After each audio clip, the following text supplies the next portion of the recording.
এই বিষয়টিকে সামনে রেখে রাজ্য সরকার বিভিন্ন ধরনের কর্মসূচি গ্রহণ করেছে।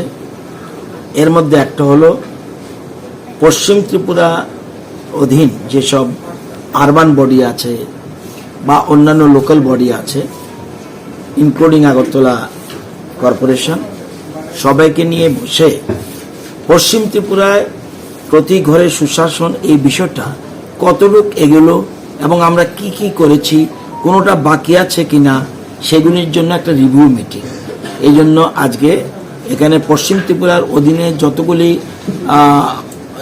পঞ্চায়েত সমিতি রয়েছে, তারপরে জেলা পরিষদ তো একটাই, এছাড়া রয়েছে আরবান বডির যে আগরতলা কর্পোরেশন সহ জিরানিয়া, রানীরবাজার, মোহনপুর, এই আরবান বডির চেয়ারম্যানরাও এখানে থাকবেন। তো এখানে প্রশাসনিক স্তরে বিডিও সাহেবরা রয়েছেন, অন্যান্য অফিসিয়ালস রয়েছেন।